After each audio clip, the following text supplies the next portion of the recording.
you went and made your own software? How much do you buy a minor league basketball team for?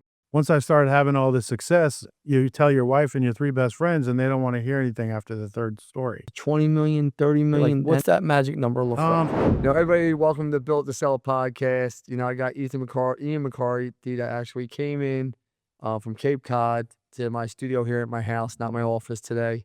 He's going to talk to you about knowing your numbers. Wild story here. I just found out the guy helped start the Canadian Basketball League. Yep. Pretty cool. We're going to talk about that.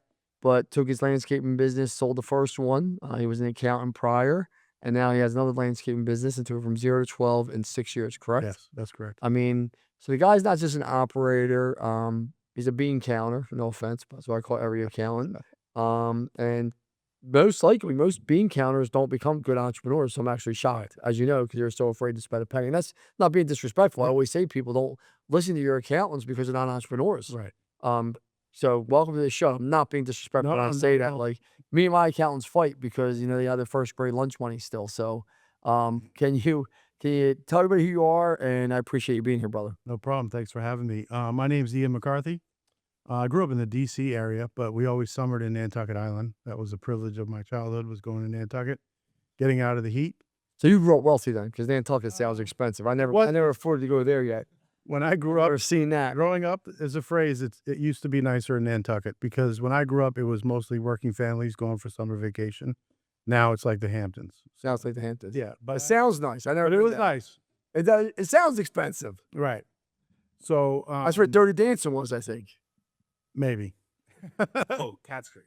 Oh, But anyway, I went to college in Vermont, Champlain College, and I would come back, go to Nantucket straight from Vermont, and I got an opportunity to become a partner in an accounting firm out of college.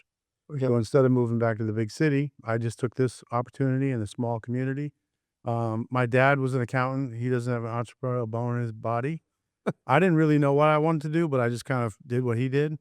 And when I became an accountant, or I was doing bookkeeping, I was bored to tears. So I thought I had success. I'm 23 years old. I got a tie. I got my own office, little computer, but it was boring to just keep entering, data. But I had various different types of clients, like real estate companies, restaurants, service companies, and I was living vicariously through the owners who I would meet with and give them their books and be interested in how they ran their business.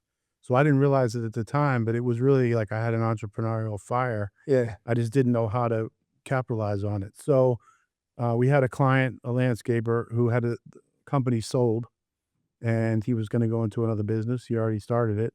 And in March of 1996, he came in the office and he said, the father, it was a father-son duo, passed away from a heart attack unexpectedly. The sale is off. Anyone want to buy the company for 50 grand? So I knew the books, and I had a partner in the accounting business who used to have a mowing company or whatever. So we decided together, let's just grab this company and then take it. It would be like a side hustle, you know what I mean? And so we started in spring of 96. I knew nothing about landscaping. When the guys told me go get mulch, I went with my car. I got bags of pine nuggets. Oh, yeah. No clue. I know better than that. Yeah, I had no idea. We had no idea. But like any business in a great area like Nantucket, it grows word of mouth, and we started being asked to do more things that were like construction sounding. Yeah. Put in a patio, do a walkway. Whoa, these were like mind-boggling things for me at the time. But we figured it out. We got some subs that knew what they were doing. I started learning more from writing estimates because I had to write the sequence of the jobs and everything. And then in 98, we So had, you were the sales guy actually then. I was the back office estimator. I wouldn't be the guy that would go to the client because I didn't have enough. Was that your partner? Yeah, that was my partner. Or we had a Scottish mason that was working with us. And we had an opportunity to bid on the Roger Penske estate, the race car driver. Yeah. So this was a humongous project, and we bid on it. The company that won the bid was from the mainland. They were a very well-known, established firm, but we were like this close to getting it, and it was a 7-figure job. I think it ended up being around $8 million in 1998. You can imagine that for landscaping. But it opened my eyes to like, hey, this is not just a little side hustle. This could be like a real deal company. And around that time, I got married. My wife was from Cape Cod. And so I started spending more time over there, and I would see that other company Are around. you living in Cape Cod at this point in time? I was living on Nantucket. Is that not the same place? Nantucket is the island. Okay, Nantucket is the island. There's Nantucket, there's Martha's Vineyard. Those are the 2 islands. Oh, I heard Martha's Vineyard. I've never been there, but I know that's expensive. That's the Kennedys. That's where the Kennedys. Yeah. That's the Kennedy with Hyannis, and there's a lot of Hollywood celebrities in Martha's Vineyard. Well, what they say is Martha's Vineyard is for millionaires and Nantucket's for billionaires. Okay. You know, there's a little rivalry between the 2 islands. And so anyway, I started spending more time on the mainland, seeing the company that beat me and seeing their projects. And I started kind of stalking them. Like, how did they do this? How did they get that job? And so I ended up buying another business on the Cape, a landscaping company. And I kind of put the 2 companies together with 2 different locations, and they started growing. And this is around. Now, is this you and your partner still involved with this? I bought him out. You bought him out. now. Why'd you buy him out? He was not really that involved, and he didn't want to go to the Cape, and his wife owned the accounting business. So, I was going gangbusters with it, and he wasn't participating.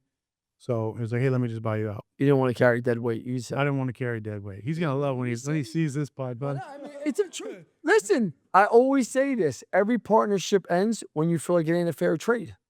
No partner values the other's contribution the way they value their own. There's always a discrepancy. No, because like I've had partners I felt like over delivered in life where I'm like, man, you were a great partner. Right. And then I had partners that for years were great partners, and you're like, wait a minute, this just isn't a win for me no more. It's only a win for you. I'm out. Right. Like whenever a partnership, it's like your girl breaking up with you. Like it's not me, it's you. Right. Type shit. Yeah, right? yeah. Like it's me, it's not you. Whatever. Right, Like, same thing when you break up with a partner. It's just I'm out. Like it's just I don't see the value out anymore. Right. So I just wonder why you carried dead weight for so long. But all right, he's gone. So anyway, then I bought this company on the Cape. We were growing, but I did notice that as we got bigger and bigger, we were like 35, 40 employees. We'd have a lot of work, and then we'd have no work. And then we'd have a lot of work. And I was trying to figure out how can I even this out. And an older gentleman called me and asked to meet, and I thought he was going to be a customer. But he was actually coming from a big landscape company called Valley Crest, which is now Brightview. Mhm.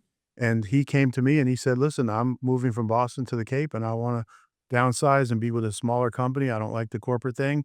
And I said, well, what is it that you do? And he said, I'm a business developer. I have relationships with landscape architects all throughout New England. So if I come on board with you, they're going to send these projects to us, you know, wherever I go, because I have relationships with them. So I said, hey, let's give it a try. So I gave the guy a salary and everything, and he jumped on board, and we became a vendor to landscape architects and clients at landscape architects. Business just started to boom. That started booming. We did a $1 million+ project on the island. We were starting to do high profile projects, and Now at this time, your confidence is starting to grow. my confidence is starting to grow. I'm starting to get it. I went to a lot of landscape conferences. Software that was coming out for the landscape industry, met a lot of the big guys in the industry, and learned a lot. And so at this point, you know, we're about 3.5, 4 million. And my DC upbringing is creeping into my life because I had the opportunity to buy a minor league basketball team. And so it was kind of like Is that this right here? it was the predecessor to that. It was actually called the Boston Frenzy. How much do you buy a minor league basketball team for? Well, that team, I paid $50,000 for that team. But that team was coached by Kobe Bryant's dad. But what do you Joey- know about basketball? No offense, you're an accountant, and you don't remind me of the tallest man in the world. I Well, can't imagine you're the best point. I wasn't a starting center on the high school team. Did you play basketball? at I least? played in college in Vermont. Oh, you did. But that's the book that you have, is how I went from a driveway pickup player to a professional basketball executive. All right, so you never played actually. I played in college. played in college. So I didn't play in high school. I went to a very high basketball high school in DC. And that's where I fell in love with the game, was at going to the high school games. And then I did a couple years at University of Maryland, and then I transferred to the Champlain College in Vermont. And And that's where you played. that's where I played. And then I played a lot of pickup. And then that kind of wears out once you get married and have kids. And then I had a little renaissance in my late 30s and ended up having the opportunity to buy this team. And in the beginning, it was a hobby. It was like, hey, we'll go on road trips for the weekend, you know, kind of fun thing again. And then after the first season, I had partners in that too. We're all like, we can't stay on the Cape because the venues were just like high school gyms. Other teams had arenas and things like that. So we decided to move the team to Manchester, New Hampshire, because they had arena football, they had minor league hockey and minor league baseball. So we figured this is a minor league professional town. So we became the Manchester Mill Rats. We were there for 3 years, from 2007 to 2010. And during the time that we were there, we're playing in an American league, but we did go into Canada and played teams like at Montreal, Halifax, Quebec. And those teams always had big, beautiful arenas and big crowds and everything else. And one of the team owners, the Halifax owner, called me one day and he said, listen, my big sponsor, Rogers, which is like a T-Mobile of Canada, they'll give you $200,000 a year if you move to St. John. And I was looking it up on Google. I'm like, St. John's, Newfoundland? That's way out in the middle of the ocean. No. St. John, New Brunswick, which is 3 hours east of Bangor, Maine. Oh, okay. So I went right up, met with the mayor, met with the arena, made a deal. We're moving. So I moved my whole family, my kids, my youngest son, we threw him in French immersion at like 9 years old. And suddenly we're in a 6,000 seat arena, Jumbotron, 4,000 fans a night. I'm the president and general manager of this team. Well, during that process, I had to give something up, and that was my landscaping company. So I ended up making deals with my managers of the team, like the company, the maintenance manager. You buy this, you buy the Nantucket side, you buy the Cape side, just so I could get out of it. And this is the new thing. And so, So you sold that to in-house people. in-house people. Yeah. And then the first you year, see when you had to seller finance the whole day. exactly. Yeah. Which is fine. I mean, Yeah, you always had good people. I didn't maximize it. I just did it so I could move on to this. Yeah. And then we played 1 year in Canada. It was amazing. We had sponsors. We were fans. You could see the audience on the book. And then we were still in an American league. And the American league was owned by one guy, and it just wasn't the right fit. So my partner and the other team and I, we said, why don't we start Canada's first professional basketball league? So we resigned from the other league in April. In May, we announced the National Basketball League of Canada. And by November, we started the season with 7 franchises. Wait, how much you sell a franchise for? The initial year was 100,000. We were selling them just to get teams in the league. You know what I mean? And so, How many are in the league now? so right now, it went through a series of changes during COVID. I left in 2016. Yeah. And then they played several years after I left. Then COVID the country shut down for 2 years. And then when they came back, the former commissioner had moved on to America, yada, yada, yada, yada. They changed the name of the league and everything. So we were selling I think the third year, they were $500,000, the franchises. But so at that point, I'm the president of the team and I'm chief operating officer of the league. And we did that for 5 years. And then my wife fell pregnant with my daughter, who was my third child. We didn't think we were going to have another kid because we had boys that were like teenagers at this point. Yeah. And they wouldn't let my wife have a C-section in Canada because it's, the healthcare. So she always went What do you back. mean your wife can't have? Why the fuck do people live in Canada? What do you mean your wife? My wife had 3 C-sections. I don't know. Well, my wife had 2 and she had to have a third, right? But they said, Why well, can't you have a? because it's free healthcare, you got to try natural. And then if it goes wrong, we'll switch. And my wife was like, no, No. that's what happened. So every summer Are you joking? You dead serious? I'm dead serious. That's why I moved back. But every summer she would go So it back. really ain't free healthcare. It's free. You do what I tell you to do. Yeah, and you can wait 28 hours in the waiting room if you have something wrong with you. So it's not ideal. I never liked the French. Even the I don't want to say anything bad about the Canadians. They're great people, but the healthcare system could use some work. They seem like they got some problems going on in Canada. Yes. So anyway, she would visit. You're a PC guy. I like that. I'm not afraid to throw it out there. We got to work on our French around this house. So one of the conditions of dragging my wife to Canada was that she could come back to the Cape every summer and go to the beach because, Canadian winter. So that summer she started seeing the doctor down on the Cape, and my daughter ends up being born in October in Massachusetts. She moved back. She moved back. And at the same time, my oldest son gets a scholarship to the University of Massachusetts For basketball. for math. For math. Yes. So you still got no basketball players in your house. They both play basketball, but they're not on the Celtics or anything right now. But they love the Celtics. So anyway, that's 2 out of 3 that can't move back. And then my younger son, he's now a teenager. He finds all his old friends, and it's like, no, we're gonna stay here. Well, I got to go back because I'm running a team and a league. Okay, well, you go back, but we got to stay here. Okay. So now I'm doing like the military thing where I'm on the road for 2-3 weeks, come back for a couple of days. But I have this little baby girl, my daughter, and it's my first daughter. I'm like, oh, what the heck? And I realized like this is not sustainable.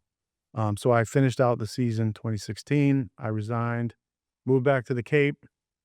I'm watching my daughter. My wife's getting her real estate license. Everyone's asking me, what are you going to do next? And I was like, I don't really know. I'm just chilling right now. I was going crabbing for fun, actually.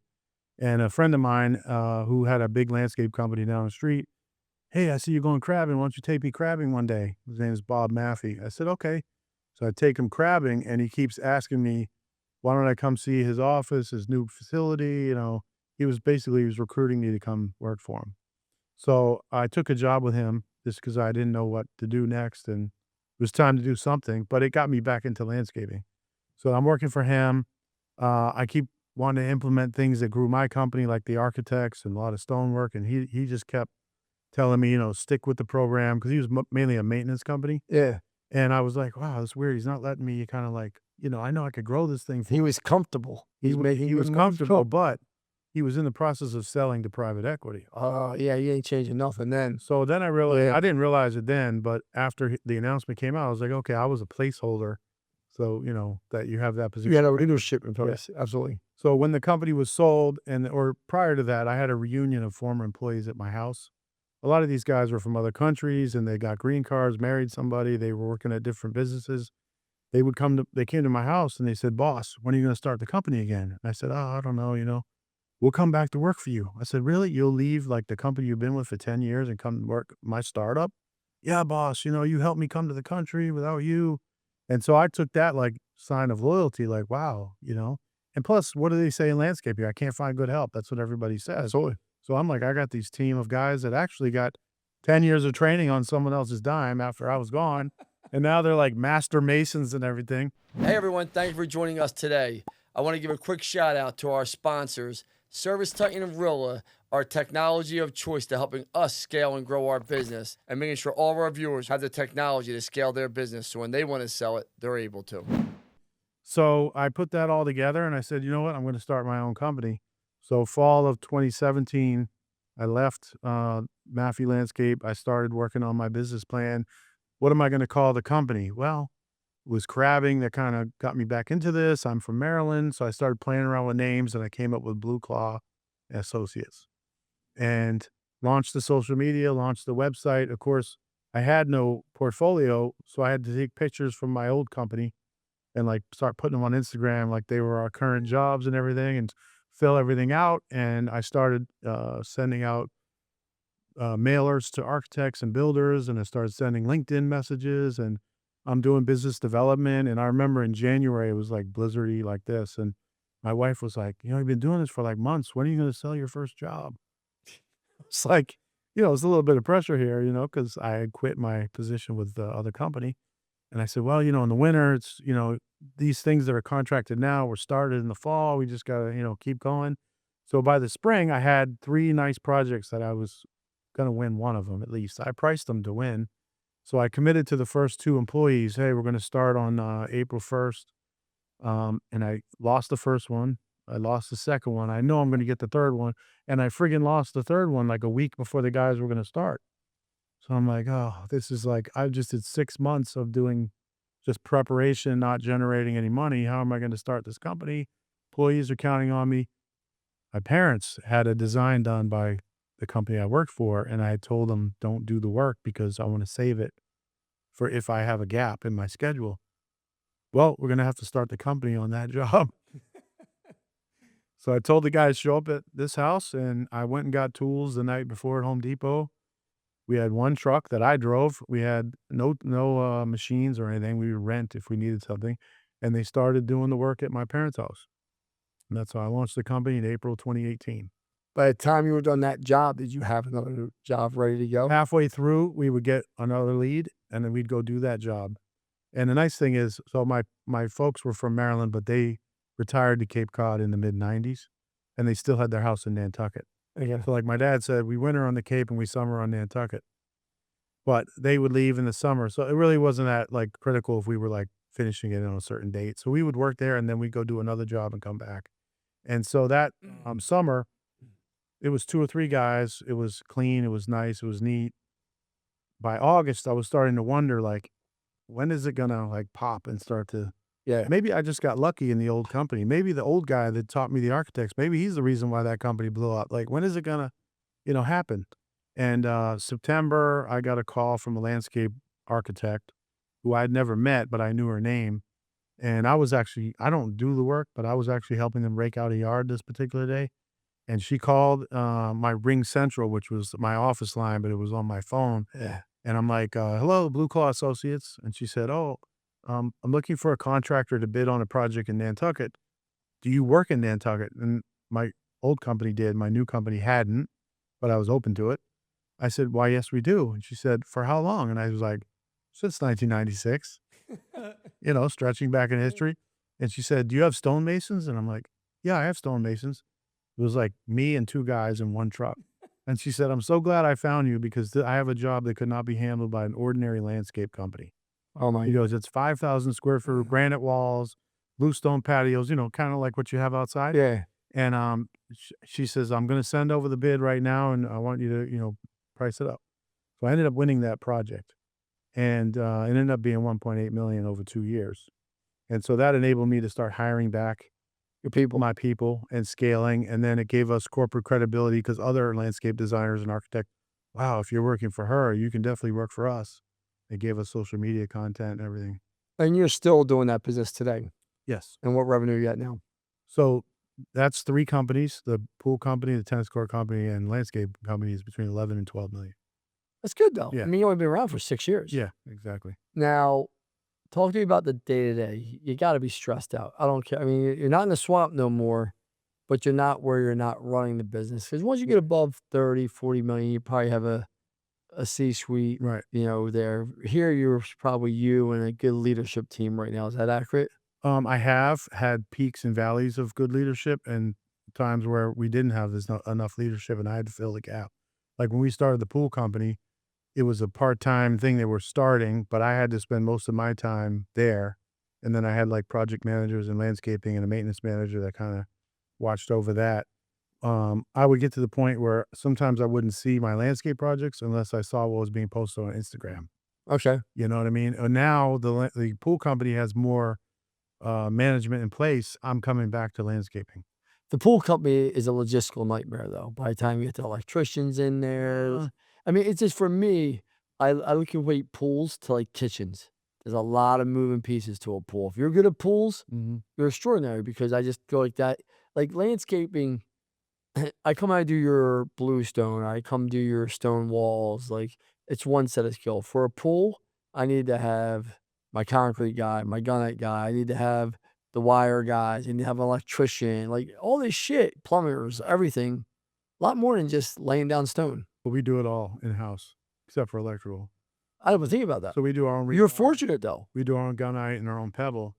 And but a lot of people can't.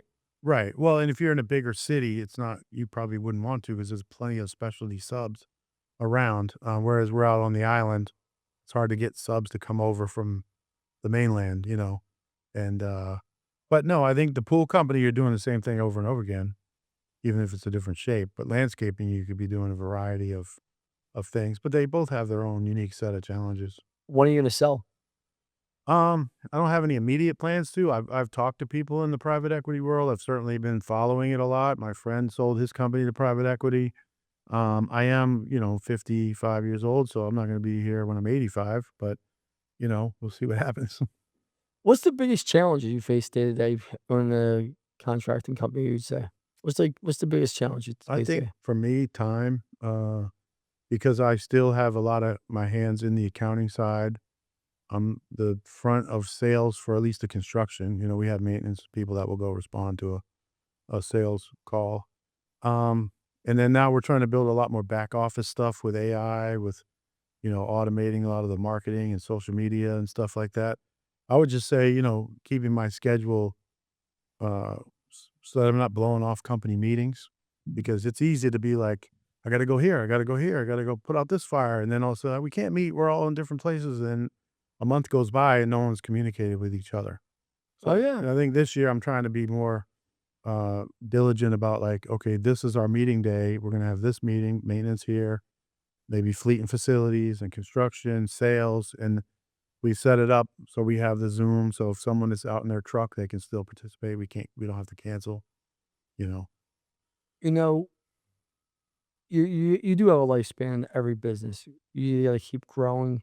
Are you gonna try and get it to 20 million, 30 million, then exit? Like, what's that magic number look like? I feel really comfortable about where we are right now. And A guy that I look up to and follow is Mike Andes. I don't know if you've heard of him. He's a landscaper, and he's talked a lot about there are two different cycles that a company needs to go through. One is growth, or one is to profit mode. And if you're always in growth mode, it's going to be a constant fight to the next level versus you grow, but then you got to cruise in profit mode for a couple of years, retain earnings, level off, then grow again. I agree with that. And I've always been a growth mode guy. And so, the opportunity that was afforded to us by COVID, where everybody was building out vacation homes and landscaping and everything, really gave us like an artificial boost in my industry. In every industry, it's Yeah. all So, fake money. and so now I feel like, all right, I've got this component where now I've been teaching other contractors how to know their numbers, how to market to architects and builders. I want to kind of level off in my company to the extent of like, all right, it's profit mode time. And then we'll see what the next phase is, because I think the next growth phase would be geographical. You know what I mean? So talk to me about this. You say you show people their numbers. You build a software system. Explain that to me. Just like educate me, because I know you have to know your numbers if you're an accountant, right? And you understand the P&L, and you understand the balance sheet, and you understand gross profit, total income, EBITDA, net income, fixed costs, budgeting, all these things that most people don't in home. So tell me, you went and made your own software?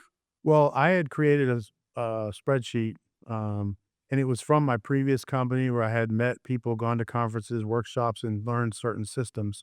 But I formulated this spreadsheet where I could simulate a year. I put in all the employees that are going to work for me, all the hours they work, their rates, their overtime, their holidays, put in all my overhead, and then how many production hours I have to recover that overhead and see where it hit at this rate. And if I had to change the rate, where would it hit here? And I just did that for myself. But in 2019, I joined a landscape group called the Goat Gang. The guy named Tigran Gertz out in San Jose. He's got about 1,000 landscapers in his private group. And I started posting. Is that a coaching group or just It's a owners networking group. And we talked about not necessarily wanting to have partners. I joined because his pitch was join a group of like-minded owners where you can share and wins and losses and how to do things better. If you have a problem, you can throw it up. you charge for it? Is it a free? It's like $100 a month. Oh, yeah. It's nothing. And so, but I joined because once I started having all this success, you tell your wife and your three best friends, and they don't want to hear anything after the third story. You know what I mean? Oh, we got to always talk about business. So it was like a way to vent. No doubt. And so I started showing people my job sites and, hey, how'd you get that? Well, we work for this landscape architect, and I would tell them how I did that. And then I created an event for the group called Building Better Connections, where 30, 40 companies would come out to Cape Cod, and I would give them job site tours, take them to Nantucket for this elite group. We chartered planes, flew them back, did the Cape Cod tour, showed how all the stations in the office work. And then day 3, we did a conference at a hotel I brought in architects who were my clients. I brought in business developers. I told my story, and it was like a classroom. We taught them how to convert your company to be appealing and how to reach out. That can't be free though. No, I had a ticket on each, depending on what level you joined. And during that office tour, a couple of guys, when I was in my particular office, they were asking me, how do you come up with your numbers? So I put my spreadsheet on the screen and started showing them. And they're like, oh, if you could do a workshop on that, I would want to join. So I started thinking about it, and I announced the date. I actually did it at BWI airport in a hotel, and I had like 15 companies show up. And back then it was $3,500 a piece. But I was a little bit nervous because I'm like, how am I going to be able to talk for 2 straight days on accounting and not have them be mad at spending the money? So I said, I know, I'm going to give them my spreadsheet and then make them put their numbers in there and show them when it comes out, this is what you do, how to change it. And so I did that. And a part of the first one was fixing the spreadsheet because it kept overwriting the formulas. But it was like, for the feedback they gave, they were like, I never thought about this. Life changing. No, Life changing. I mean, I have all the testimonials on our website, videos of people, even from the first one. And they're just like, my brain is fried. I didn't know any of this stuff. And I've been running a business for 5 years. You know what I mean? Now I know why I wasn't making money. And so, and the spreadsheet was like a tool they could take with them and take back home. And so I did 4 of them that first winter, 2 on each coast. And then I entered my landscape season. So I stopped. Well, there was so much demand of companies and owners reaching out to me. I said, all right, I'm going to do a tour the following fall. I did 13 cities from November to April. And I went to different cities. I rented a hotel room, catering, and people would show up, and we were doing these workshops everywhere. And some of them went incredibly well with 10, 12 companies. And then some of them, I thought 7 companies were going to show up and only 2 showed up. And then I was kind of like, well, maybe I won't do the catering because it's, I'm generating like $7,000 to $10,000, but why am I flying all the way out here, spending money on a hotel room catering? So then I started saying, all right, to heck with this. We're going to do Zoom meetings. And so I started offering by Zoom, and some people would say, I want to learn face to face. I'd say, well, come to Cape Cod. You can sit in my office. I'll have 2 people on Zoom and you'll be right there. And we did that for 2 years. And so I reached about 200 people. But during the last 2 years, I started thinking about how could I make this software instead of Excel? And how could I then transition it to an online course? Because some people couldn't take the day off work to do the workshop. Yeah. And I'm like, well, this is why you're not successful, because you can't just take even Can't a get out day your off. business. Right, exactly. So now it's an online course. It's hosted on Lightspeed VT, which is Bradley's platform. And How was it like putting it on that? Was it hard? Was it easy? well, I flew out there in November. We filmed the podcast there, and we did the footage for the course in the same 2 days that I was there. Oh, nice. Yeah, and they have a great production team and everything. And so that just went live this morning. Oh, really? The course. Congratulations. Yes. We did pre-sales, but then today you buy it, it turns on, you can start the course immediately live. You just punch your numbers in and go. You get the software activates, and then you have me teaching the course on the video. You can stop, pause, rewind, and go on to the next section. What's the course cost? $2,400. Oh my God, it's so cheap. Dirt cheap. Learn how There are guys that next year they made 100,000 more in the bottom line. Many of them. I mean, that. Like, And you it's don't. year after year after year. So you always have the people like, I can't afford to go. And it's like, well, just go, because that's why you can't afford to go, because you No don't doubt. know these things, Yeah. Um, Listen, I don't want to take up too much of your time. What would you tell someone that doesn't know their numbers in business? Because you're an accountant, you've done it, you're in the home services, you got a unique background. I love it. If you don't know your numbers, can you tell? Like, I feel like you're like Stevie Wonder trying to drive a plane. Well, the number one question on all these contractor pages and posts is, how much do you guys charge for X? Because they have a client that wants something, pavers or a wall, and they want someone else to give them the answer because they don't know how to figure it out. What should I charge? And number one, it's different in every part of the country, right? But number two, everyone's company is different. So McDonald's burger is less than a Ruth Chris steak, but McDonald's does a lot more revenue than Ruth Chris. But at the same time, they would have a different business model where McDonald's can sell a low ticket item, but it'll huge volume. Ruth Chris has to get 100 for that steak because they're only selling so many. So it depends on what your company is. If your company is a high-end boutique install company, you got to charge a premium, right? If you're like a low-cost mow and blow guy, you're going to need a lot more volume to cover it overhead. But every company has their own different overhead and their own strategy and own market. So the idea is to get the highest price in your market and still win work. If somebody wants to get a hold of you and talk to you and have you consult them about numbers and set up the P&Ls and all this stuff, how do they get a hold of you? So blueclawgroup.com. Blue Claw Group. Let's get that up for them, guys, all right? Yeah, blueclawgroup.com. There's a services page. You can buy a Zoom call. You can join the course. You can do all kinds of stuff right there. Well, I love your entrepreneur spirit. I appreciate you being here. I love our conversation. Thank you so much. Thanks for having me. It's pretty cool. Yeah, Awesome, guys.